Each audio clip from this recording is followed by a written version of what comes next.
Hello students, welcome back to the amazing platform of NCERT वाला and this is Yashika ma'am. और आज हम start करेंगे lecture number 7 for the same chapter that is molecular basis of inheritance. या इस lecture में बेटा हम बात करेंगे ओपेरॉन कॉन्सेप्ट की and then we are going to talk about the most important project जिसमें बहुत पैसा खर्च हो गया था, that was a human genome project. ठीक है, तो आओ स्टार्ट करते हैं। सबसे पहले ये ओपेरॉन कॉन्सेप्ट आया क्यों था? ये ओपेरॉन कॉन्सेप्ट आया था जीन एक्सप्रेशन रेगुलेट कैसे होता है इनसाइड द सेल उसको बारे में बताने के लिए। जीन एक्सप्रेशन क्या होता है? जब डीएनए से एक particular segment of gene gets transcribe to form RNA और वो आरएनए अपने आप को ट्रांसलेट कर देता है टू फॉर्म प्रोटीन। प्रोटीन का बनना, ठीक है, प्रोटीन आ गया, एंजाइम आ गई, तो हम कहते हैं जीन अपने आप को एक्सप्रेस कर चुका है। ये एक्सप्रेशन प्रोकैरियोट्स में यूकैरियोट्स में किस प्रकार से वेरी करती है ये भी हमने बताया था। ठीक है, ये भी हमने डिस्कस किया था प्रीवियस लेक्चर में कि कहां कहां पर ज्यादा कॉम्प्लेक्स है, कहां कहां पर रेगुलेशन करने की जरूरत पड़ती है। तो यूकैरियोट्स में 4 लेवल्स होते हैं बेटा जहां पर जीन एक्सप्रेशन को रेगुलेट करने की जरूरत पड़ती है। क्यों? क्योंकि यूकैरियोट्स में आधी चीजें न्यूक्लियस के अंदर होती हैं और प्रोटीन का बनना, that is translation, that takes place inside the cytoplasm. इसीलिए वहां पर चीजों का रेगुलेशन ज्यादा हो रहा था as compare to the prokaryotic cell. अब इस जीन एक्सप्रेशन को समझाने के लिए एनसीईआरटी आपको बताती है एक कॉन्सेप्ट के बारे में, जिस कॉन्सेप्ट का नाम है ओपेरॉन कॉन्सेप्ट, या हम इसको बोलते हैं ओपेरॉन मॉडल। ये ओपेरॉन वर्ड किसने दिया था? This was given by Jacob, जो एक जेनेटिस्ट थे, एंड दी मोनोड, जो एक बायोकेमिस्ट थे। बायोकेमिस्ट्री के साथ डील करते थे, ये तो जेनेटिक्स वाले के साथ ही डील करते थे। ओपेरॉन होता क्या? एक और चीज बेटा, ये ओपेरॉन वर्ड, ये ओपेरॉन मॉडल जीन एक्सप्रेशन को समझाने के लिए इस्तेमाल किया गया है ओनली फॉर प्रोकैरियोट्स। ये थ्योरी, ये मॉडल प्रोकैरियोट्स के लिए है, ना कि यूकैरियोट्स के लिए। वो अलग बात है बेटा, चीजें तो वही हैं, चीजें सेम है। ठीक है, उसके बाद इन्होंने एक्सप्लेन किया ओपेरॉन होता क्या है। Operon is a coordinated group of genes. Coordinated मतलब ऐसे ग्रुप ऑफ जीन्स जिनका फंक्शन आपस में कोऑर्डिनेटेड हो, ठीक है, रिलेटेड हो। हाउ? वी विल सी जब हम एक डायग्राम ओपेरॉन का बना लेंगे। ठीक है, उसके बाद देखो क्या लिखा हुआ है, कितने ग्रुप ऑफ जीन्स मिलकर के एक ओपेरॉन बनाते हैं। तो you can see structural gene, you can see operator gene, एक होता है प्रमोटर जीन, एक होता है रेगुलेटर जीन। ये सारे फंक्शन एक साथ मिलकर के करते हैं and regulate a metabolic pathway as unit. जैसे मैं आपको एक डायग्राम बनाती हूं, जीन है, जीन के बारे में बात कर रहे हैं बेटा। हम किसके बारे में बात कर रहे हैं? We are talking about gene. Gene कहाँ पे प्रेजेंट होता है? डीएनए पे प्रेजेंट होता है। तो हम डीएनए का छोटा सा सेगमेंट बना लेते हैं। तो हमने डीएनए का सेगमेंट बना लिया। फिर हम कह रहे हैं कि इस डीएनए के सेगमेंट पे कुछ ग्रुप ऑफ जीन्स हैं जो साथ में फंक्शन करते हैं, और ऐसे ग्रुप ऑफ जीन जो साथ में फंक्शन करते हैं उनको ओपेरॉन कहते हैं, है ना। तो कौन से ग्रुप ऑफ जीन्स हैं? हमने पढ़ा यहां पर एक जीन मौजूद होता है, आई जीन। ठीक है, और क्या मौजूद होता है? We have promoter gene. और क्या मौजूद होता है? Operator gene. और क्या मौजूद होता है? There are structural gene. There are structural gene. आपने स्ट्रक्चरल जीन का नाम पहले भी सुना हुआ है। ये वो हिस्सा होता है जो क्या बनाता है? आरएनए। और यही आरएनए फिर अपने आप को किसमें कन्वर्ट करता है? प्रोटीन में। पहले भी पढ़ा हुआ है ना ट्रांसक्रिप्शन यूनिट में। आपने इस जीन का भी नाम सुना हुआ है, this is promoter gene. Transcription unit में आपने प्रमोटर पढ़ा हुआ है, ये उसी की बात कर रहे हैं। तो वहां पर प्रमोटर किस लिए था? क्या ये आरएनए बनाता था? नहीं, ये बाइंडिंग साइट प्रोवाइड करता था। ये बाइंडिंग साइट प्रोवाइड करता था किसको? Binding site to RNA polymerase. RNA polymerase यहीं पर आकर के बैठता था। ठीक है, फिर यही आरएनए पॉलीमरेज स्ट्रक्चरल जीन तक पहुंच करके, जैसे मान लो यहाँ पर एक स्ट्रक्चरल जीन है जीन 1, यहाँ पर एक स्ट्रक्चरल जीन है जीन 2, यहाँ पर एक स्ट्रक्चरल जीन है जीन 3। ये सारे स्ट्रक्चरल जीन्स हैं। दैट मीन्स ये जीन आरएनए बनाएंगे, ट्रांसक्रिप्शन में जाएंगे। तो ट्रांसक्रिप्शन में जाने के लिए एंजाइम तो चाहिए, वो एंजाइम आरएनए पॉलीमरेज है। तो यहां पर कौन आ जाता था, आरएनए पॉलीमरेज। यही आरएनए पॉलीमरेज आगे जाएगा और इन स्ट्रक्चरल जीन को कन्वर्ट करेगा रिस्पेक्टिव इनके आरएनएज में, जो बाद में जाकर के अपने आप को प्रोटीन में कन्वर्ट करेंगे and this is how gene express हो जाएगा। ये जीन अपने आप को एक्सप्रेस कर देंगे, पर इनको एक्सप्रेस कराने के लिए तुम्हें आरएनए पॉलीमरेज की मदद ले रही है, जो कि कहां पर आकर के लगता है, प्रमोटर की जगह पर, प्रमोटर जीन पर। तो क्या इनके फंक्शंस आपस में कोऑर्डिनेटेड नहीं हो गए? बिल्कुल हो गए। अब ये ओ का क्या काम है? ओ का मतलब होता है ऑपरेटर जीन। ओ का मतलब होता है ऑपरेटर जीन। ऑपरेटर जीन क्या करता है? It operates the functioning. ठीक है, कैसे ऑपरेट करता है ये डिसाइड करेगा बेटा, ये जरिया बनता है कि आरएनए पॉलीमरेज को वहां पर पहुंचने दे या नहीं दे। ठीक है, तो मैं पहले इस चीज को एक बार और कॉपी कर लेती हूं। ठीक है, मान लो आप चाहते हो आरएनए पॉलीमरेज यहां तक पहुंचे। ठीक है, तो ऑपरेटर जीन पर कोई और चीज नहीं आकर के बैठनी चाहिए। अगर मान लो जैसे फॉर एग्जाम्पल बेटा, ठीक है, ये ओपरॉन है, आप चाहते हो if you want structural genes to express themselves,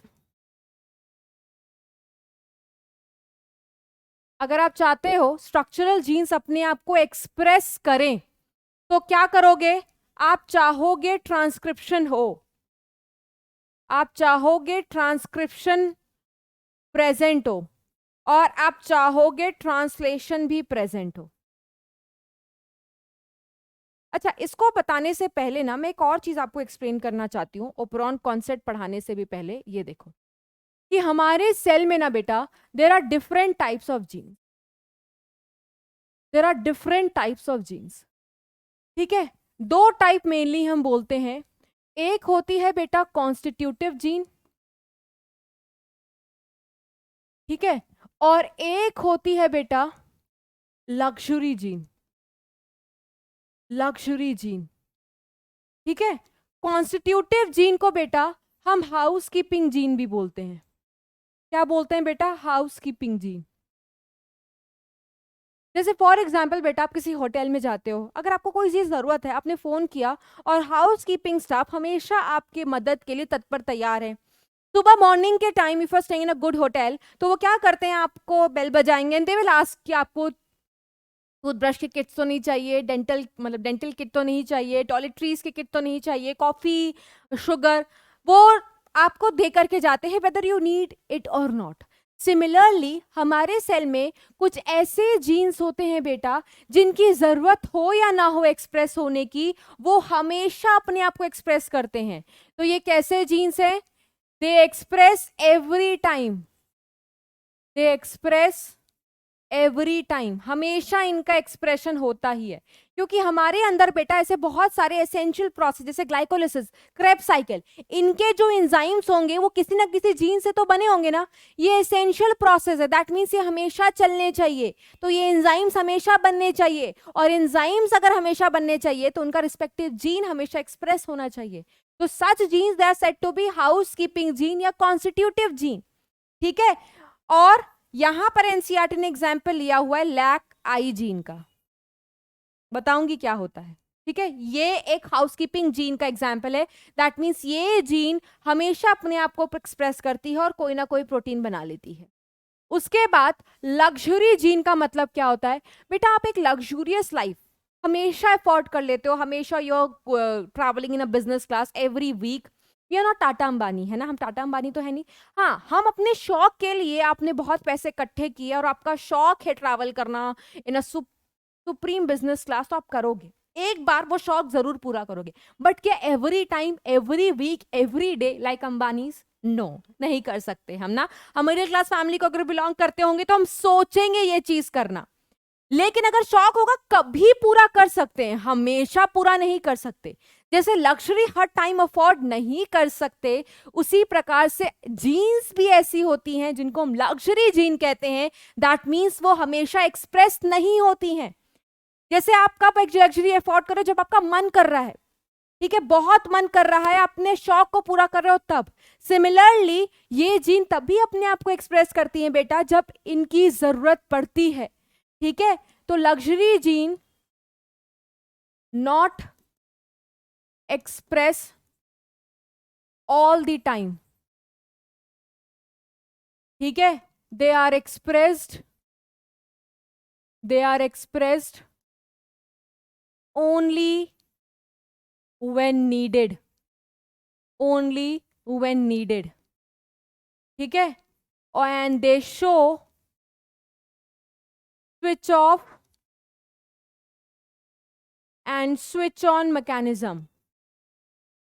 मान लो जैसे अगर बेटा अभी सर्दी का टाइम चल रहा है, आपको इतनी फैन की जरूरत पड़ रही है, नहीं पड़ रही है, तो भी क्या फैन चलाए रखोगे, बत्ती फूकते रहोगे, बिजली फूकते रहोगे? नहीं, बंद कर दोगे, स्विच ऑफ, है ना। जब गर्मी आएगी तो फैन की जरूरत लगेगी तो आप बत्ती ऑन कर दोगे, फैन चलेगा, आपको हवा दे देगा, है ना। तो आपने स्विच ऑन स्विच ऑफ क्यों किया? स्विच ऑफ जब कर देते हो जब उसकी जरूरत नहीं है, स्विच ऑन कब कर देते हो? जब फैन की जरूरत है। सिमिलरली इन जीन्स की जब जरूरत नहीं होगी तो स्विच ऑफ कर दोगे, इन जीन की जब जरूरत होती है तो स्विच ऑन कर देते हो। स्विच ऑफ का मतलब क्या है जीन के रिस्पेक्ट में? स्विच ऑफ का मतलब क्या है कि इस टाइम पर जब जीन को स्विच ऑफ रहना है तो कोई ट्रांसक्रिप्शन नहीं होगी और ना तो कोई ट्रांसलेशन होगी, क्योंकि तुम चाहते ही नहीं ऑन हो, तुम चाहते नहीं ये प्रोटीन बनाए, तभी तो स्विच ऑफ कर रहे हो। स्विच ऑन कब होते हैं? जब ये जीन एक्सप्रेस करें, और जीन एक्सप्रेशन का मतलब क्या होता है? जब ट्रांसक्रिप्शन भी हो एंड ट्रांसलेशन भी हो। ट्रांसक्रिप्शन भी हो बेटा और क्या, ट्रांसलेशन भी हो। ठीक है, जितने भी स्ट्रक्चरल जीन्स होते हैं बेटा, जितने भी स्ट्रक्चरल जीन्स हैं वो लग्जरी जीन्स हैं। दैट मीन्स वो तभी अपने आप को एक्सप्रेस करते हैं जब उनकी जरूरत हो। ठीक है, तो हम पढ़ रहे थे अभी ओपेरॉन कॉन्सेप्ट, तो यहां हमने स्ट्रक्चरल जीन्स के बारे में पढ़ा। स्ट्रक्चरल जीन्स कैसे जीन्स होते हैं बेटा? स्ट्रक्चरल जीन्स लग्जरी जीन्स होते हैं। तो क्या हमेशा एक्सप्रेस होते रहेंगे? नहीं, जब इनकी सेल में जरूरत होती है बेटा तभी अपने आप को एक्सप्रेस करते हैं। ठीक है, और अगर इनको एक्सप्रेस करना है दैट मीन्स इन जीन्स को क्या शो करना पड़ेगा? Transcription and translation. ठीक है, दैट मीन्स तुम ओपेरॉन को ऑन करा रहे हो, ऑफ करा रहे हो एक्सप्रेस कराने के लिए। तुम चाहते हो ये एक्सप्रेस हो, दैट मीन्स तुम चाहते हो ये जीन्स ऑन हो जाए, तो हम उसको क्या बोलते हैं? हम उसको स्विच ऑन बोलते हैं। तो operon gets switched on, operon gets switched on. Switched on का मतलब है ट्रांसक्रिप्शन भी हो, ट्रांसलेशन भी हो। ठीक है, अब ये स्विच ऑन कैसे होगा, देखना कैसे होगा। होता क्या है बेटा, ये आई जीन हमारी एनसीईआरटी लिखती है ये कॉन्स्टिट्यूटिव जीन है। कैसी जीन है बेटा? ये कॉन्स्टिट्यूटिव जीन है। तो ये क्या करती है? ये हमेशा एक्सप्रेस करती है, एक्सप्रेस्ड कॉन्टिन्यूअसली। और कंटिन्यूअस एक्सप्रेशन से क्या होता है? एक प्रोटीन बनाती है जिसका नाम होता है, एग्जैक्ट नाम तो मैं एग्जैक्ट जब एग्जाम्पल लूंगी तब बनाऊंगी, ये एक प्रकार का प्रोटीन बना लेती है।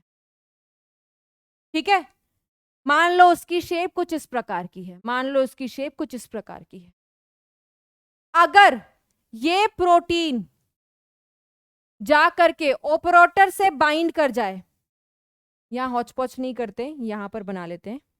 इस आई जीन ने क्या किया? इस आई जीन ने एक प्रोटीन को बनाया।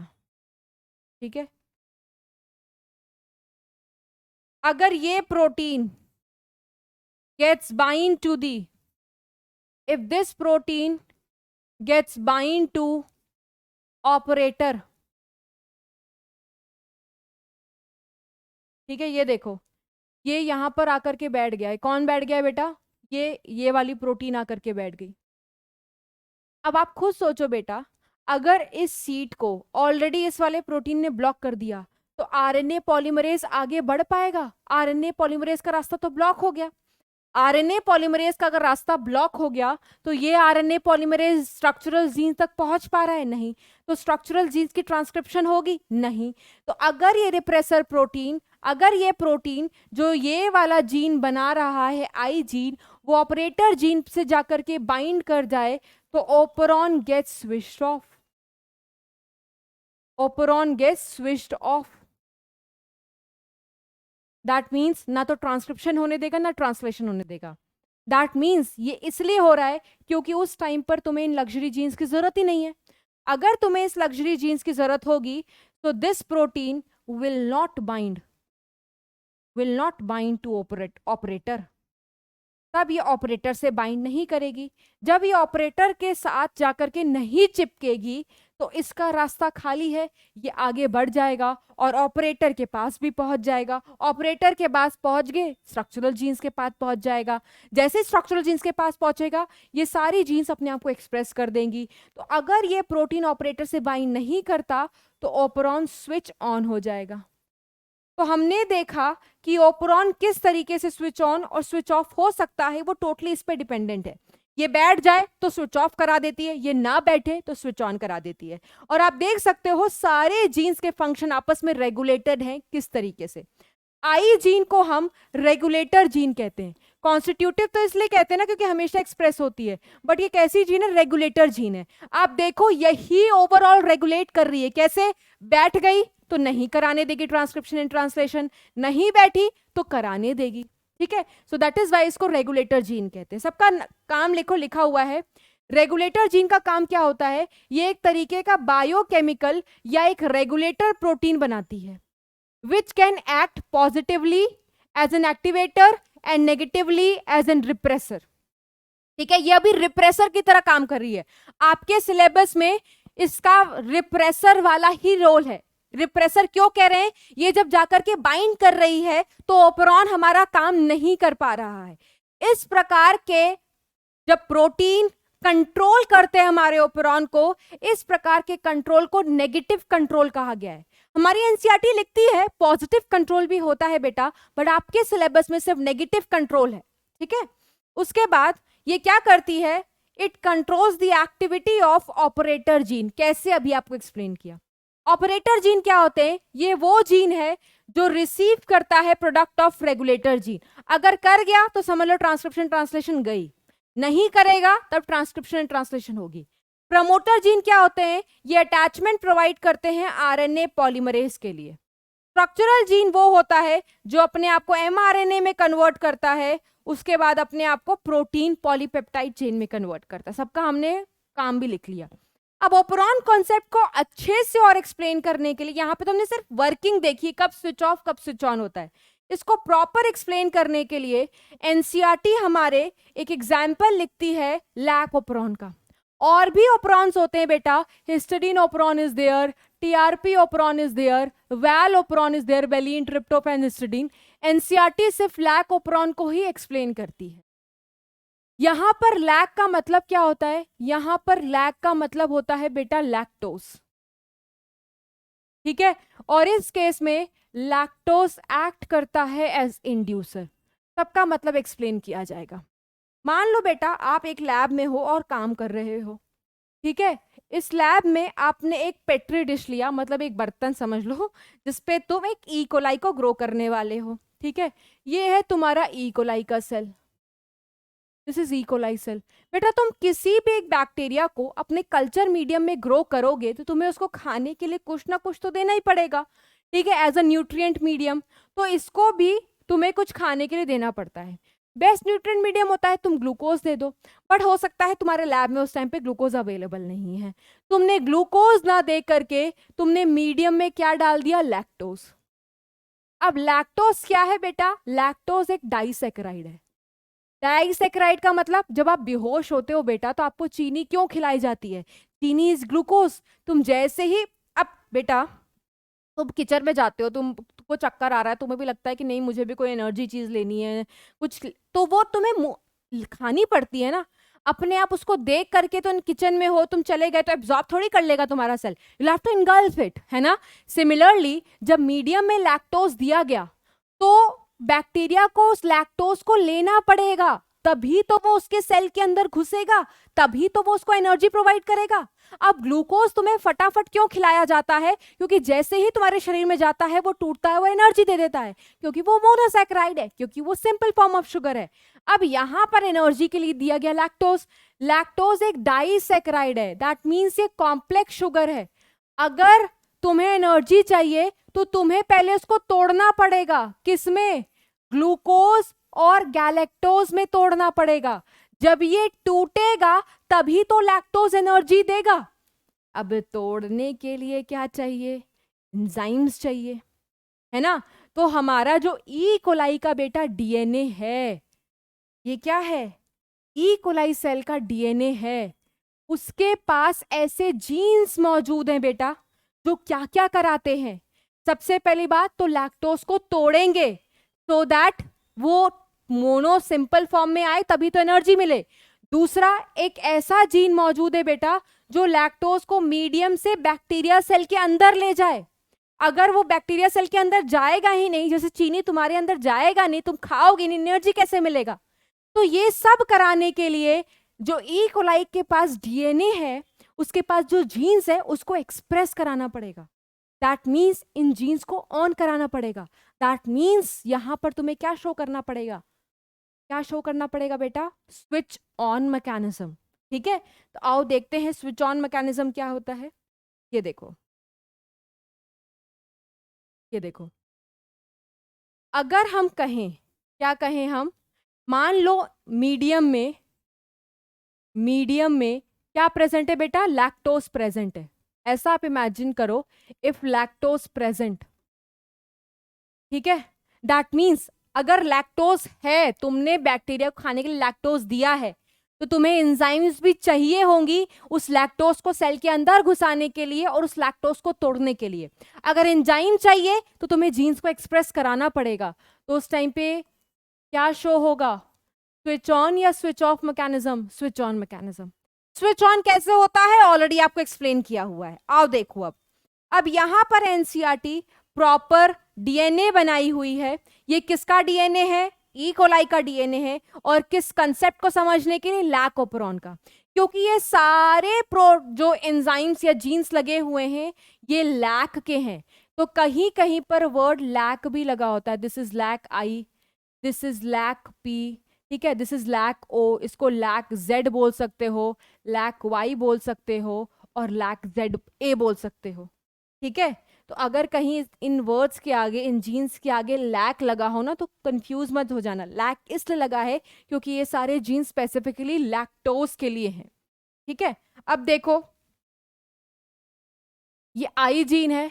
ये आई जीन कैसा जीन होता है बेटा? ये रेगुलेटरी जीन होता है। और रेगुलेटरी जीन क्या बताया था? ये कॉन्स्टिट्यूटिव जीन है, तो हमेशा अपने आप को एक्सप्रेस करेगा। दैट मीन्स हमेशा आरएनए और प्रोटीन बनाते हैं। तो इस रेगुलेटर जीन ने अपना आरएनए बनाया, उसका नाम क्या दिया? रिप्रेसर एमआरएनए, क्योंकि they are going to repress the operon. ठीक है, अब ये रिप्रेसर आरएनए अपने आप को ट्रांसलेशन में भेज देते हैं। ठीक है, ये देखो, ये बना लिया प्रोटीन। इस प्रोटीन को क्या कहते हैं बेटा? Repressor protein. ठीक है, क्योंकि तुम्हें स्विच ऑन कराना है। क्या कराना है बेटा? Switch on. तो क्या बताता स्विच ऑन कराने के लिए? ये प्रोटीन को ऑपरेटर पे बैठना चाहिए? नहीं बैठना चाहिए। तो क्या किया जाता है? This repressor protein is made inactive so that it does not bind to operator. कैसे इसको इनएक्टिव बनाते हैं? When lactose binds to repressor,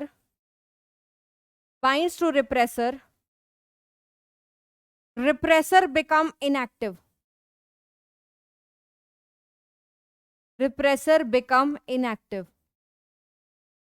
ठीक है, ये देखो, ये क्या है बेटा? इंड्यूसर। इंड्यूसर किसको कहा गया है? लैक्टोज को। तो मीडियम में तो लैक्टोज है ही। ठीक है, ये वाला जो लैक्टोज हमने मीडियम में दिया है, ये मीडियम में तो लैक्टोज है ही। ठीक है, ये लैक्टोज थोड़ा बहुत ई कोलाई के अंदर जा सकता है, बहुत ज्यादा नहीं जा सकता, क्योंकि अभी वो एंजाइम बनेगी जो तेजी से इसको प्लेट से अंदर पहुंचा सके इकोलाई के अंदर, बट थोड़ा बहुत लैक्टोज इकोलाई के सेल के अंदर जा सकता है। वो थोड़ा बहुत लैक्टोज क्या करता है, वो रिप्रेसर प्रोटीन से बाइंड कर जाता है। अब रिप्रेसर प्रोटीन के बाइंड करने से देखो, पहले रिप्रेसर प्रोटीन का शेप ये था, अब रिप्रेसर प्रोटीन का शेप क्या है, ठीक है, ये हो गया है। The shape is changed, shape is changed, ठीक है। और दिस इज हाउ रिप्रेसर कैसी हो गई है बेटा, इनएक्टिव। ये inactive repressor does not bind to the operator, ये बाइंड ही नहीं करती। अब यार वो रब ने बना दी जोड़ी मूवी तो सबने देखी होगी, है ना। शाहरुख खान दाढ़ी मूछ रख लेता है तो उसको वो पहचानती है अनुष्का, है ना। और उसके बाद जब दाढ़ी मूछ हटा लेता है तो वो नहीं पहचान पाती। अब शक्ल चेंज करोगे तो नहीं पहचान पाए ना, इसकी भी शक्ल चेंज हो गई ना, किसके बाइंड होने से, लैक्टोज के बाइंड होने से। तो ऑपरेटर पहचान पाएगा नहीं, ऑपरेटर इसको पहचान नहीं पाएगा तो भाव देगा नहीं, तो अपने पास बैठने देगा नहीं, नहीं बैठने देगा, ठीक है। अब उससे फायदा क्या होगा, प्रमोटर पर कौन बैठता है बेटा, प्रमोटर पर आकर के बैठता है आरएनए पॉलीमरेज। अब आरएनए पॉलीमरेज का रास्ता देखो बिल्कुल साफ है, कोई विलेन का काम नहीं कर रहा बीच में, ठीक है। विलेन कौन था, रिप्रेसर प्रोटीन, वो तो गया ही नहीं। तो आरएनए पॉलीमरेज ऑपरेटर के थ्रू होता हुआ जेड जीन के पास चला जाएगा, वाई जीन के पास चला जाएगा, ए जीन्स के पास चला जाएगा, ठीक है। ये जेड वाई ए जीन्स कैसे जीन्स है बेटा, दीज आर स्ट्रक्चरल जीन्स। कैसे जीन्स है ये, स्ट्रक्चरल जीन्स है। और स्ट्रक्चरल जीन्स कैसे होते हैं बेटा, लग्जरी जीन्स। दैट मीन्स जब जरूरत होती है तभी अपने आप को एक्सप्रेस करते हैं। तो थी ना इनकी जरूरत, क्यों जरूरत पड़ी, क्योंकि मीडियम में लैक्टोज था। अगर मीडियम में लैक्टोज नहीं होता तो नहीं होती जरूरत। तो अभी हमने कौन सा केस लिया है कि लैक्टोज प्रेजेंट है, दैट मीन्स इन जीन्स को एक्सप्रेस कराना पड़ेगा, क्योंकि यही जीन्स वो एंजाइम बनाती हैं जो लैक्टोज को तोड़े, जो लैक्टोज को अंदर लेकर के जाए, ठीक है। तो जैसे ही आरएनए पॉलीमरेज जेड जीन के पास गया, वाई के पास गया, ए के पास गया, इनका ट्रांसक्रिप्शन हो जाता है। दैट मीन्स ये अपना एमआरएनए बना लेते हैं, क्योंकि एमआरएनए लैक्टोज से रिलेटेड है, इसको लैक एमआरएनए कहा गया है। और फिर ये एमआरएनए अपने आप को कन्वर्ट कर लेते हैं ट्रांसलेशन में जाकर के और प्रोटीन बना लेते हैं, ठीक है। जेड वाला जो जीन है ये बीटा गैलेक्टोसाइडेज बनाता है, और ये वही एंजाइम है बेटा जो हमारा उसको तोड़ेगा, लैक्टोज को तोड़ेगा सिंपल शुगर में, सो दैट वो बैक्टीरिया को एनर्जी प्रोवाइड कर सके। वाई वाला जीन कौन सा एंजाइम बनाता है, परमिएज। ये परमिबिलिटी इंक्रीज करता है सो दैट फटाफट लैक्टोज अब बाहर से अंदर जाए और बैक्टीरिया को एनर्जी प्रोवाइड कर सके। ट्रांसएसिटाइलेज का एग्जैक्ट रोल हमारी एनसीईआरटी नहीं बताती, सिर्फ बीटा गैलेक्टोसाइडेज और परमिएज का रोल आपको याद रखना है। लेकिन ये सब तब होगा बेटा जब तुम्हारे मीडियम में लैक्टोज है, तभी तुम्हें इन जीन्स को एक्सप्रेस करने की जरूरत पड़ेगी। मान लो अगर मीडियम में लैक्टोज है ही नहीं तो तुमको जरूरत पड़ेगी इन जीन्स की, बेटा लग्जरी जीन्स है, ये फालतू में खर्च नहीं होंगी। मान लो अगर ये बन भी गई, लैक्टोज है ही नहीं और ये बन भी गई, तो किसको तोड़ेंगी, किसको अंदर डालेंगी, कोई फायदा है, नहीं फायदा है। तो जब ये मीडियम में नहीं है, in the absence of inducer, inducer क्या है यहाँ पर, लैक्टोज है। जब मीडियम में इंड्यूसर ही नहीं है, जब मीडियम में लैक्टोज ही नहीं है, तो क्या कराना पड़ेगा, केस 2 कौन सा ले रहे हैं हम, लैक्टोज एब्सेंट है। अगर लैक्टोज एब्सेंट है तो ये स्ट्रक्चरल जीन्स जो लग्जरी जीन्स हम नहीं चाहते ये एक्सप्रेस हो, ठीक है। लैक्टोज प्रेजेंट है, हम नहीं चाहते एक्सप्रेस हो, तो ये क्या हो जाएंगे, स्विच ऑफ हो जाएंगे। स्विच ऑफ कैसे होता है ओपरॉन, ऑलरेडी बताया हुआ है, फिर से देख लो। ये आई रेगुलेटर जीन है बेटा, ये तो अपने आप को बार बार बनाएगी क्योंकि तो हाउसकीपिंग जीन है, इसने यहाँ पे भी अपने आप को बनाया, एमआरएनए बनाया। ये एमआरएनए देखो अपना रिप्रेसर प्रोटीन भी बनाया, ठीक है। अब तुम नहीं चाहते ये ऑन हो, दैट मीन्स तुम नहीं चाहते ट्रांसक्रिप्शन ट्रांसलेशन, तो क्या करना पड़ता है, ये रिप्रेसर प्रोटीन देखो यहां पर आकर के बैठ गई। Repressor protein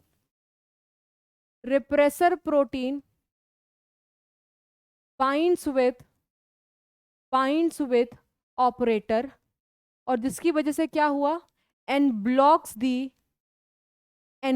the path of RNA polymerase. जो आरएनए पॉलीमरेज यहां पर आकर के लगा है उसका रास्ता देखो ब्लॉक हो चुका है, किसके आने की वजह से? रिप्रेसर के आने की वजह से।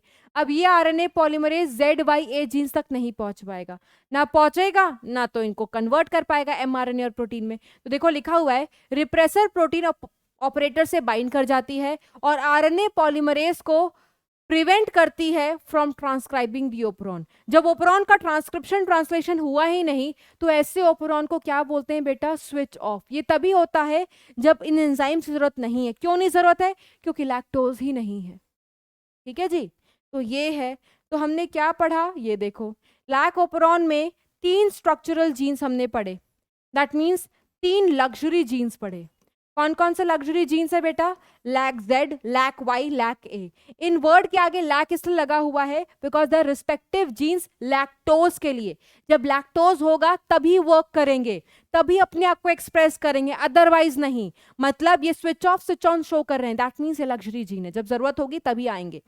ठीक है। Z जीन क्या करता है? बीटा गैलेक्टोसाइडेज बनाता है जो कि डाइसैकेराइड को मोनोमेरिक मोनोसैकेराइड फॉर्म में कन्वर्ट करता है, galactose and glucose. Lac Y का काम क्या है बेटा? ये परमिएज बनाता है जो लैक्टोज की परमिबिलिटी इंक्रीज करता है सो दैट ये फटाफट सेल के अंदर जा सके।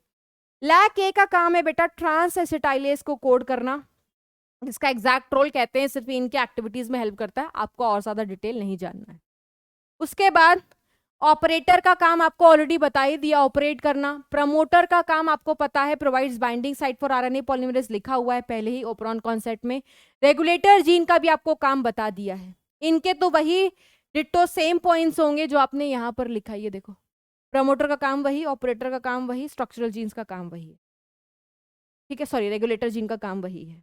ठीक है, फिर हमने देखो यहां पर क्या लिखा हुआ है, अगर रिप्रेसर ऑपरेटर से बाइंड कर जाए, ठीक है, तो ट्रांसक्रिप्शन ट्रांसलेशन रुक जाएगी, तो हम बोलेंगे स्विच ऑफ हो गया। जो इस प्रकार की हम लैक ओपरॉन की रेगुलेशन पढ़ते हैं उसको नेगेटिव कंट्रोल कहा जाता है। वैसे तो हमारी एनसीईआरटी कहती है बेटा ये पॉजिटिव कंट्रोल भी शो करता है, बट तुम्हें पढ़ना नहीं है। ठीक है, अगर इंड्यूसर जिसको हम लैक्टोज कहते हैं वो रिप्रेसर से बाइंड कर जाए तो रिप्रेसर इनएक्टिव हो जाता है, वो ऑपरेटर से बाइंड नहीं कर पाता, तब उस टाइम पे क्या हो जाता है? स्विच ऑन हो जाता है। इसमें तुम क्या कर रहे हो? तुम एंजाइम्स को बना रहे हो किसी चीज को तोड़ने के लिए, सिंथेसाइज करने के लिए, तोड़ने के लिए। तो इसको हम कैटाबॉलिक पाथवे कहते हैं। क्या कहते हैं बेटा? Catabolic pathway. ठीक है, दूसरा हम इसको क्या बोलते हैं बेटा? इसमें इंड्यूसर, ठीक है, इसमें एक इंड्यूसर कौन है? लैक्टोज है। लैक्टोज जब मीडियम में होता है तो वो खुद ही बोलता है भाई मेरे लिए एंजाइम बना लो, मुझे टूटना है। ठीक है, तो लैक्टोज खुद ही इंड्यूस कर रहा है, उसकी प्रेजेंस इंड्यूस करती है ओपरॉन को ऑन होने के लिए, एंजाइम को बनाने के लिए, इसलिए इसको इंड्यूसिबल सिस्टम कहा गया है। क्या कहा गया है? Inducible system. तो इस पूरे में ये नेगेटिव कंट्रोल वाला पॉइंट बहुत इंपॉर्टेंट है जो एनसीईआरटी लिखती है।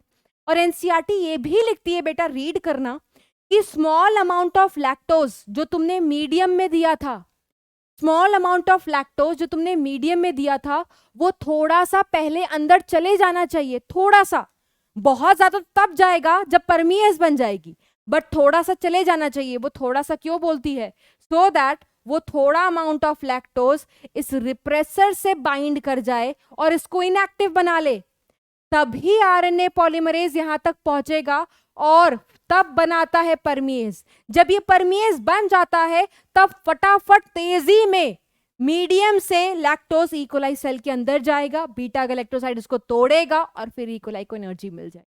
ठीक है, ये पॉइंट लिखी हुई है कि small amount of lactose should be present in the medium. मैं लिख देती हूं, small amount of lactose, small amount of lactose should be present in the medium, should be present in the medium for switching the operon, for switching the operon, for switching the operon। ठीक है, okay, तो अब आपका काम है NCERT को read करो फटाफट।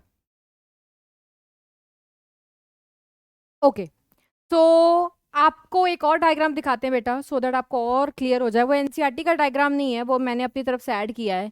ये देखो, ये हमारा लैक आई जीन है, ठीक है, ये हमारा लैक प्रमोटर है और ये ऑपरेटर है, आप देख सकते हो। ठीक है, अब सबसे पहला देखो इन्होंने क्या किया हुआ है, सबसे पहला केस लिया हुआ है लैक्टोज है ही नहीं। अगर लैक्टोज नहीं है तो क्या कराना पड़ता है, लैक्टोज नहीं है तो हमें ओपरॉन को स्विच ऑफ कराना पड़ता है। स्विच ऑफ कैसे कराते हैं ये देखो, लैक आई ने आरएनए बनाया, रिप्रेसर एमआरएनए, रिप्रेसर आरएनए ने रिप्रेसर प्रोटीन बनाया। अभी ये रिप्रेसर एक्टिव है, दैट मीन्स ये जाकर के फटाफट ऑपरेटर से बाइंड कर लेगा। This is operator. ठीक है, आप देख सकते हो किससे बाइंड कर लेगा बेटा, ऑपरेटर से बाइंड कर लेगा। अब ये प्रमोटर है तो प्रमोटर पर देखो ये बैलून लाइक स्ट्रक्चर कौन आकर के जुड़ रहा है, आरएनए पॉलीमरेज। अब क्योंकि आरएनए पॉलीमरेज को आगे जाना था, किसके पास जाना था, लैक जेड के पास। आगे क्या लगा होगा, लैक वाई लगा होगा। आगे क्या लगा होगा, लैक ए लगा होगा। जब आरएनए पॉलीमरेज यहां तक पहुंच पाता तभी तो इनकी आरएनए और प्रोटीन्स बनते। लेकिन हुआ क्या, आरएनए पॉलीमरेज का रास्ता ब्लॉक कर दिया, किसने, ये रेड कलर के स्ट्रक्चर ने। रेड कलर का स्ट्रक्चर क्या है, रिप्रेसर। तो यहां पर रिप्रेसर ऑपरेटर से बाइंड करके ओपरॉन को करा दिया स्विच ऑफ। क्यों, क्योंकि मीडियम में लैक्टोज ही नहीं था। यहां पर क्या होगा देखो, ये अपना रिप्रेसर एमआरएनए बनाएगा, ये रिप्रेसर प्रोटीन बनाएगा, बट इस रिप्रेसर प्रोटीन को इनएक्टिव कर दिया गया। क्यों, आप देखो इस पे कौन जुड़ गया है, एक ग्रीन कलर का स्ट्रक्चर, वो क्या है, इंड्यूसर। वो कौन होता है, लैक्टोज। शेप चेंज होने की वजह से अभी इनएक्टिव हो गया है। अब ये ऑपरेटर से जाकर के बाइंड ही नहीं कर सकता। देखो क्यों, ऑपरेटर का एंजाइम साइड देखो। ठीक है, आपको पता है ना लॉक एंड की मॉडल बेटा, अगर आपके पास एक स्पेसिफिक ताला है तो उसमें एक स्पेसिफिक चाबी तो जाएगी, है ना। तो यहां पर इसका शेप का करस्पॉन्डिंग चीज यहां पर मौजूद था, तो इसने यहां पर अपने आप को फिक्स कर लिया। अब यहां पर इसका शेप चेंज हो गया, सीधा नहीं, देखो कर्व है। अब ये क्या यहां पर फिट हो पाएगा, पजल में सेम चीज फिट करनी पड़ती है ना, पजल खेला होगा, तो ये क्या, ये यहाँ पर फिट हो पाएगा, नहीं फिट हो पाएगा। तो अब ये यहाँ पर जाकर के बाइंड नहीं कर सकता। अब आरएनए पॉलीमरेज का रास्ता देखो बिल्कुल खाली है। आरएनए पॉलीमरेज ऑपरेटर के थ्रू होता हुआ पहुंच जाएगा lac Z, lac Y, lac A. Lac Z का अपना करस्पॉन्डिंग एमआरएनए बनेगा, ये स्पेसिफिक सीक्वेंस एक स्पेसिफिक एंजाइम बनाता है बीटा गैलेक्टोसाइडेज। लैक वाई का ये जो एमआरएनए का सेगमेंट है ये स्पेसिफिक प्रोटीन बनाता है, दैट इज परमिएज। लैक ए का ये स्पेसिफिक सेगमेंट है, ये क्या बनाएगा, ट्रांसएसिटाइलेज। देखो ये आरएनए पॉलीमरेज यहां से चला था, फाइनली यहां पर पहुंच गया, धीरे धीरे टर्मिनेटर साइट पर जाएगा और इसका टर्मिनेशन हो जाएगा। ठीक है, तो ये डायग्राम है प्रॉपर एक्सप्लेन करने के लिए हमारे ओपरॉन कॉन्सेप्ट को, जो एनसीईआरटी बताती है वो डायग्राम भी ले लिया, एक एडिशनल डायग्राम भी ले लिया, सो दैट आपको समझ में आ जाए। ठीक है, अब मैं आपको क्या दिखाती हूँ बेटा, ये एक डायग्राम है, सॉरी वीडियो है। इस वीडियो में डीएनए से प्रोटीन कैसे बनता है, क्या होता है, सब कुछ दिया हुआ है। समझ लो ये एक तरीके का समराइज्ड वीडियो है, बहुत छोटा सा। तो आप देख सकते हो हमारा ये क्या है, एक न्यूक्लियस के अंदर है चीज दैट, देखो इसने कितना अच्छे से एक्सप्लेन किया है, ये सेल है। ठीक है, सेल के अंदर क्या क्या चीजें होती हैं, देखो न्यूक्लियस, क्योंकि ये यूकैरियोटिक सेल है। अब ये न्यूक्लियस है, न्यूक्लियस के अंदर न्यूक्लियर पोर होता है, पोर के अंदर घुस गए। क्रोमोसोम होता है, डीएनए का कंडेंस स्ट्रक्चर मौजूद होता है जिसको हम क्रोमोसोम कहते हैं। उसके बाद ये क्रोमोसोम इसी तरीके से मैंने आपको बताया था ना, इसको तो हमने पैकेज किया है, इसको खोल के देखोगे तो आपको ऐसे ऐसे न्यूक्लियोसोम स्ट्रक्चर दिखाई देंगे जिसको पैकेज किया गया है with the help of histone protein, यही तो पढ़ाया है। और इसको खोल दो क्रोमोसोम को तो जीन का रूप दिखाई दे जाएगा। तुम्हें डीएनए रेप्लिकेशन प्रोटीन बनाना है तो तुम खुले हुए डीएनए का ही बना सकते हो। अब डीएनए से प्रोटीन सॉरी आरएनए बनाने के लिए तुम्हें आरएनए पॉलीमरेज की एंजाइम की जरूरत मिलती है।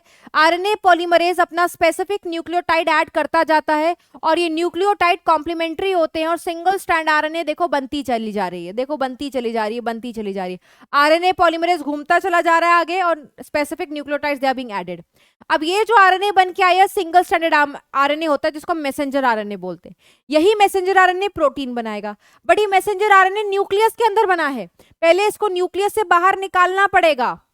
ठीक है, अच्छा इंट्रॉन्स हटाए गए हैं और एक्सॉन्स को जोड़ा गया है, मॉडिफिकेशन कराया गया है। अब देखो ये न्यूक्लियस के बाहर आ रहा है, क्यों, क्योंकि प्रोटीन साइटोप्लाज्म में बनता है, तो एमआरएनए जो वहां था मॉडिफिकेशन के बाद उसको यहां पर लाया गया है। अब यहां पर क्या होता है बेटा, राइबोसोम्स की यूनिट आकर के लगी और ये राइबोसोम्स आगे घूमते चले जाएंगे मैसेंजर आरएनए पर, और टीआरएनए इस कोडॉन का कोरस्पॉन्डिंग अमीनो एसिड लाता चला जाएगा। ठीक है, ये देखो अमीनो एसिड बैठा करके, ये क्या होते हैं, एंटी कोडॉन साइट, जो कि कॉम्प्लीमेंट्री होते हैं कोडॉन ऑफ दी एमआरएनए। ठीक है, इसी एंटी कोडॉन के साइड से मदद लेता है, वो रीड करता है कौन सा कोडॉन है, और फिर वही स्पेसिफिक टीआरएनए आता है। देखो टीआरएनए आता जा रहा है, अमीनो एसिड आते जा रहे हैं, टीआरएनए आता जा रहा है, ऊपर अमीनो एसिड आते चले जा रहे हैं, ये देखो। और पेप्टाइड बॉन्ड देखो किस तरीके से बनती जा रही है, मैंने आपको ये पूरा प्रोसेस दिखाया भी है एनिमेशन के साथ। And this is how protein chain gets formed.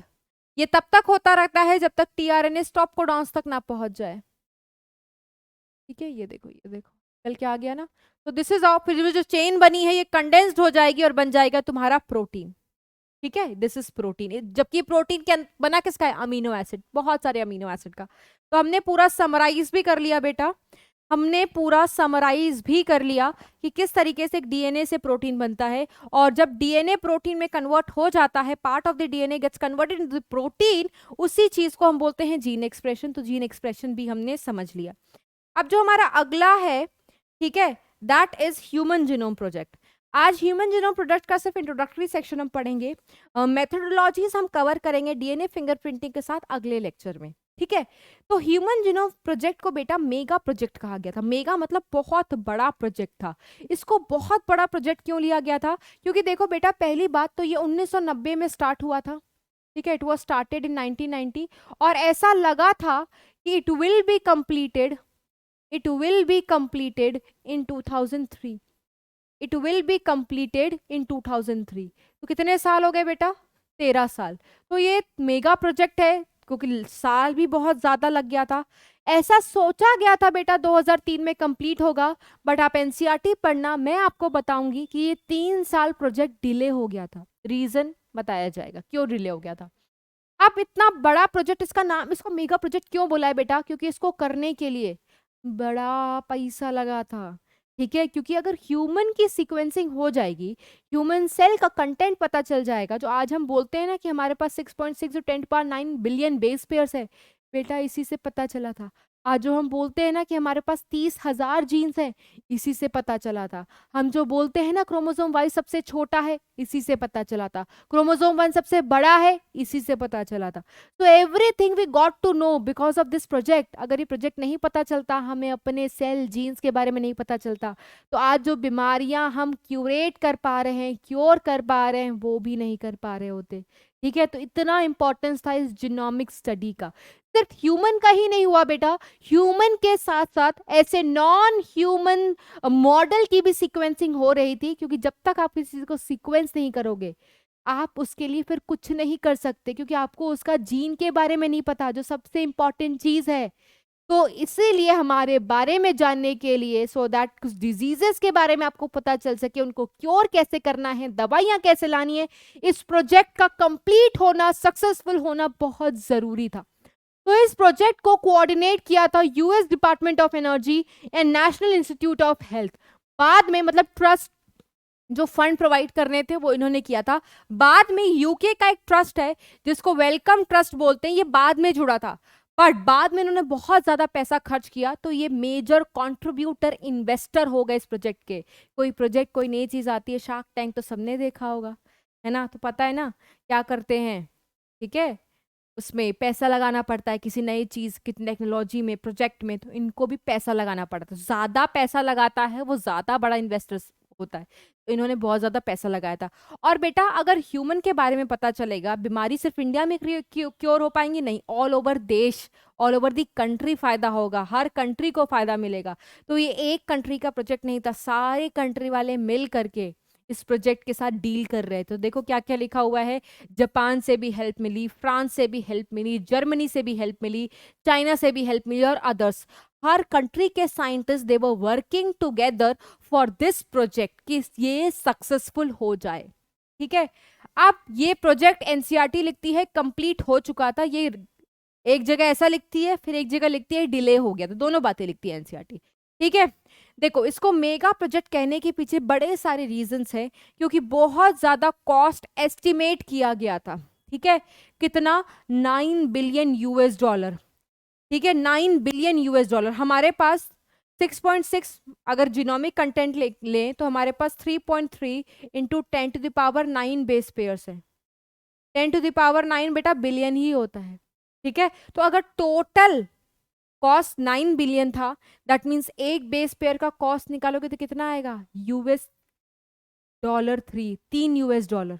तभी तो टोटल जब 3.3 इंटू 10 9 का तुम अगर एक का 3 US डॉलर है तो इनका क्लोज टू 9 बिलियन ही तो आएगा, है ना। तो इस तरीके से उन्होंने बोला कि बहुत पैसा लगने वाला था, बहुत पैसा लगने वाला था, इसलिए डिफरेंट कंट्रीज आए, ठीक है, अपना योगदान देने के लिए। उसके बाद बहुत ज्यादा बेस पेयर की सीक्वेंस करनी थी, उनको आइडेंटिफाई करना था, कितना 3 इंटू 10 9 बेस पर अप्रोक्सीमेटली ये नंबर्स थे, ठीक है।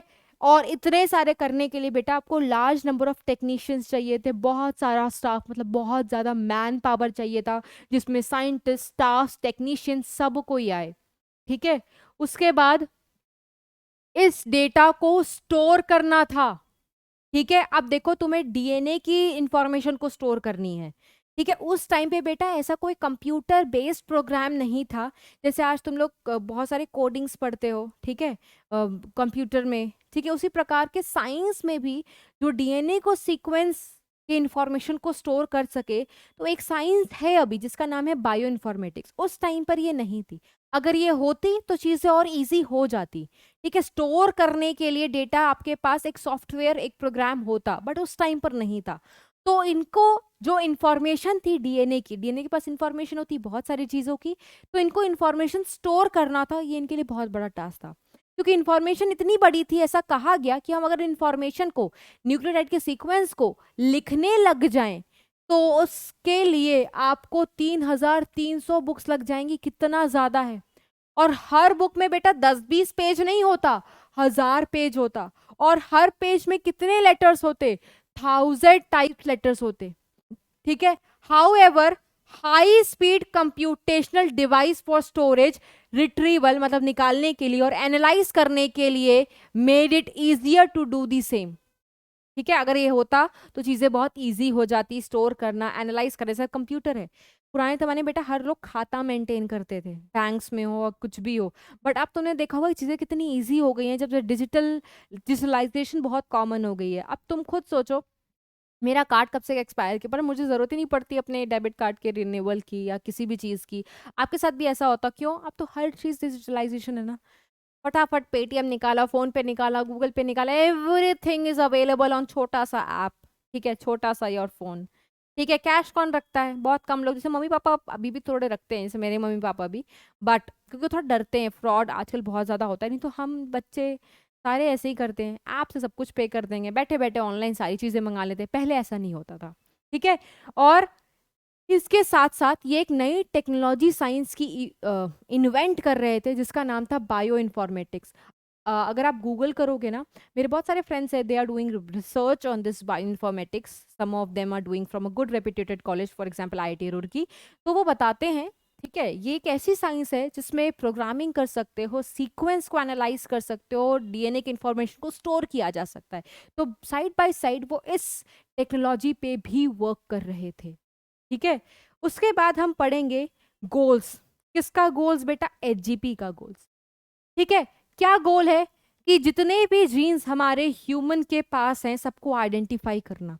तो you'll have to identify approximately 20 से 20,000 genes in the human DNA. साथ ही साथ आपको जितने भी आपके पास बेस पेयर्स हैं, फॉर एग्जाम्पल हम कहते हैं ऐसा 3 बिलियन है, जितने भी बेस पेयर्स है फॉर एग्जाम्पल, उनको, उनके सीक्वेंसेस को डिटरमाइन करना जो हमारा ह्यूमन डीएनए बना रहे हैं, ये दूसरा गोल था। जो भी आपको इंफॉर्मेशन मिले उसको एक प्रॉपर डेटाबेस में स्टोर करना, तभी तो बायोइन्फॉर्मेटिक्स का ये इन्वेंट कर रहे थे। उसके बाद डेटा एनालाइज करने के लिए, डेटा स्टोर करने के लिए, डेटा रिट्रीव करने के लिए, डेटा एनालाइज करने के लिए प्रॉपर टूल हो, प्रॉपर डिवाइस हो, ठीक है। Transfer related technologies to other sector such as industries. मान लो बेटा मेरे पास एक कंपनी है, ठीक है, बहुत बड़ा एक लैब है, वहां पर मैंने एक ऐसी चीज का इन्वेंट कर दिया, ठीक है, ऐसे जीन के बारे में कुछ बता दिया जिसका इस्तेमाल किसी बीमारी को ट्रीट करने के लिए हो सकता है, तो मैं अपनी इस नॉलेज को किसी और इंडस्ट्री को ट्रांसफर कर सकती हूँ। तो उसके लिए ये कैसे करना है, किस तरीके से होता है, ये भी एक ह्यूमन जीनोम प्रोजेक्ट का गोल था कि इसको स्टैब्लिश कैसे करवाना है। ठीक है, जैसे आपने टीवी सीरियल में क्राइम पेट्रोल में, सावधान इंडिया में देखा होगा बेटा कि डीएनए फिंगरप्रिंटिंग का इस्तेमाल करते हैं रेपिस्ट को पकड़ने के लिए, किसने मर्डर किया है। ठीक है, इस तरीके का डीएनए फिंगरप्रिंटिंग आपने बहुत कॉमनली सुना होगा, किसका डीएनए फिंगरप्रिंटिंग कराओ। वो डीएनए फिंगरप्रिंटिंग भी ये ना होता तो हो पाता नहीं। और उस डीएनए फिंगरप्रिंटिंग का देखो फायदा क्राइम सीन को करने में। ठीक है, कोई लीगल इशू है कि ये नहीं पता किसका बच्चा है, कौन है इसका पेरेंट है, तो केस कर देते हैं, फिर उस लीगल इशू को सॉल्व करने के लिए भी डीएनए फिंगरप्रिंटिंग के पिक्चर में आता है। तो यहीं से तो आया है। तो एनसीईआरटी लिखती है एलसी, एलसी मतलब किसी ethical, legal and social issue को बड़े इजीली सॉल्व कर सको। लीगल वही जो सीरियल में आप देखते हो, कोई क्राइम सीन हो गया, कोई पेरेंट बच्चा किसका है क्लेम करने वाला इशू हो गया, तो वो सारी चीजें आप इन टेक्नोलॉजीज के थ्रू आप सॉल्व कर सकते हो। ठीक है, नेक्स्ट आता बेटा, ठीक है, हमारा कौन सा, methodologies of human DNA fingerprinting. But methodologies I want क्या फ्रेश माइंड से पढ़ो।